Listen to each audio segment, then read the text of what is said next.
Bonjour à tous et bienvenue dans 3 minutes pour comprendre. Aujourd'hui, nous allons découvrir ensemble ce qu'est une adresse email et surtout comment elle est construite.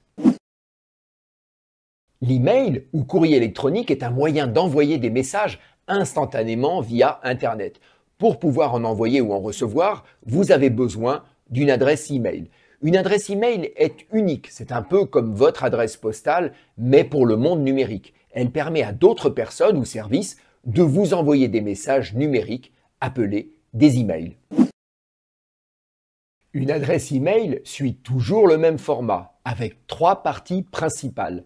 À gauche, l'identifiant utilisateur, c'est la première partie, c'est souvent votre prénom et votre nom, mais cela peut être aussi un pseudonyme. Ensuite, vous retrouvez le symbole arrobase, ce symbole est obligatoire dans toutes les adresses email. Enfin, le nom du domaine, ici gmail.com, alors cela indique le service de messagerie utilisé. Gmail est proposé par Google, mais on trouve aussi yahoo.fr, outlook.com, orange.fr, etc. Certaines adresses utilisent également des noms de domaine personnalisés, souvent pour des raisons professionnelles, exemple contact@monentreprise.fr ou support@garagemartin.com. Ces adresses donnent une image plus sérieuse ou plus professionnelle, notamment pour les entreprises, les commerçants, les artisans ou encore les associations. Enfin, il arrive que certaines adresses utilisent un sous-domaine, notamment dans les milieux universitaires ou techniques. Exemple, prénom.nom@mail.université.fr. Alors dans ce cas, mail est un sous-domaine du domaine principal université.fr. D'abord, les adresses email ne contiennent jamais d'espace. Elles peuvent contenir des lettres, des chiffres, des points, des tirets ou même des underscores. Vous évitez à tout prix les accents et il n'y a pas de distinguo entre les majuscules et les minuscules, sauf cas très particuliers sur des serveurs très peu courants.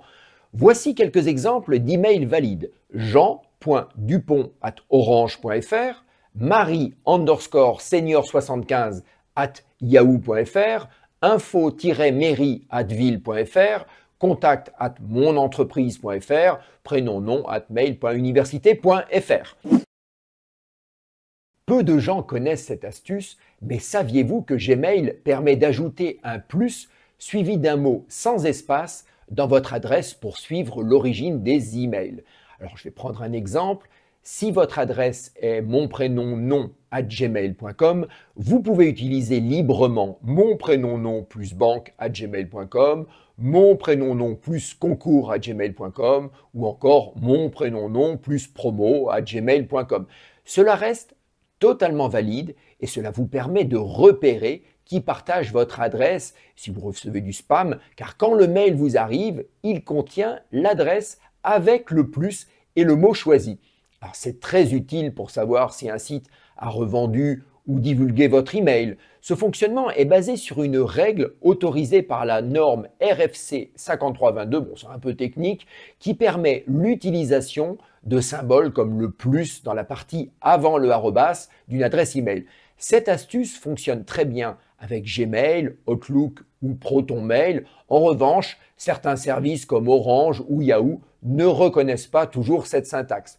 Donc le message peut alors être refusé ou considéré comme une adresse différente. À vous de tester, mais moi je l'utilise très souvent.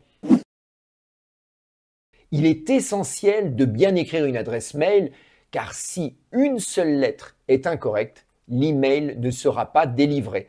L'adresse doit être exacte pour atteindre son destinataire.